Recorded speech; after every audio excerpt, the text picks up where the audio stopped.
आप जितने लोग बैठे हैं, क्या आपकी कोई कामना पूरी हुई आज तक? उत्तर दो। पा लिया, लेकिन अंत में यही समझ आता है कि सब कुछ पाकर के भी हमने कुछ नहीं पाया जिसे पाने आए थे। यही अंतर है एक सांसारिक प्राणी में और एक भक्त में। सांसारिक प्राणी रोता है, संसार के लिए रोता है, संसार की कामनाओं के लिए रोता है, और कामनाओं ने भी गजब कमाल किया है।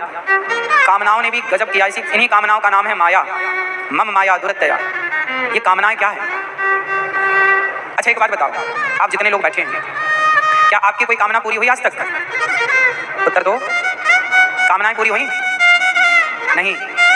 कामनाएं पूरी हुई नहीं और कभी हो भी नहीं सकती। जो कामनाएं कभी पूरी नहीं हो सकती, कभी पूरी हुई ही नहीं, हम उन कामनाओं को पूरा करने निकले हैं। अब सोचो कि हम कितने समझदार हैं। हम इतने समझदार हैं कि हम अपनी उन कामनाओं को पूरा करने निकले हैं जिन कामनाओं को कभी पूरा होना ही नहीं है। जिन कामनाओं को रावण पूरा ना कर सका, जिन कामनाओं को कंस पूरा ना कर सका, जिन कामनाओं को कोई संसार का सुख पाकर पूरा नहीं कर सका, भला उन कामनाओं को हम कितना पूरा करेंगे। इसलिए ये संसार के लोग जो संसार की आपाधापी में परेशान हैं, उलझे हैं, परेशान हो रहे हैं, सिर्फ इसलिए परेशान हो रहे हैं कि कामनाएं हैं। कामना है तो परेशानी नहीं, कामना ही नहीं कोई परेशानी नहीं। इसलिए जीवन में सुख चाहते हो, जीवन में आनंद चाहते हो, तो अपनी कामनाओं को समाप्त कर दो, अपनी इच्छाओं को समाप्त कर दो। कामनाएं जितनी अधिक होंगी उतना कष्ट होगा। आत्मदेव जी को अब जब समझ में आया कि पुत्र ने प्रताड़ित किया, रो पड़े आत्मदेव जी। तब रोते हुए पिता को उनके पुत्र ने समझाया। गौकर्ण जी ने कहा, पिताजी धर्मम भजस्व सततम त्यज लोक धर्मान सेवस्व साधु पुरुषान जहि काम तृष्णाम। हे पिताजी, धर्मम भजस्व, भजन करो किसका? धर्म का। राह पर चलो किसकी? धर्म की। जो व्यक्ति धर्म की राह पर है वह व्यक्ति सुखी है। जो धर्म की राह से च्युत हो गया, विमुख हो गया, उसका पतन हो जाता है। अब देखो ना, धर्म की राह से कौन भटक गया? कौन धर्म के मार्ग से हट गया?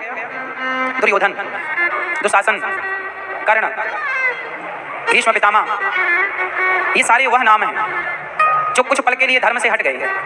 द्रौपदी का अपमान हो रहा था और ये सब चुपचाप तमाशा देख रहे थे, और जब ये धर्म से हटे तो परिणाम क्या हुआ? और पांडवों को वनवास हुआ, उनकी पत्नी का अपमान हुआ, 12 साल का वनवास, 1 वर्ष का अज्ञातवास मिला। इतना कष्ट होने पर भी पांडव अपने धर्म से हटे नहीं। पांडव अपने धर्म के प्रति ईमानदार रहे, धर्म को छोड़ा ही नहीं। धर्म की कसौटी पर खरे उतरते गए पांडव, हर परीक्षा में पास होते चले गए पांडव, और जब धर्म का अंत तक साथ दिया पांडवों ने, तो उन पांडवों का साथ भगवान श्री कृष्ण ने दे दिया।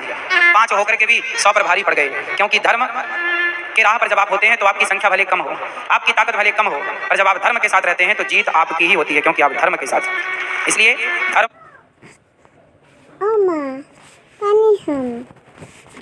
धर्म और रक्षति रक्षिता, ये कहानियाँ, ये बातें, ये घटी घटनाएं, ये इतिहास, ये शास्त्र हमें यही सिखा रहे हैं कि हम कभी भी धर्म को ना छोड़ें। धर्मम भजस्व सततम त्यज लोक धर्मान। लौकिक धर्मों का त्याग कर दो। ये लौकिक धर्म क्या है? सांसारिक प्रशंसा।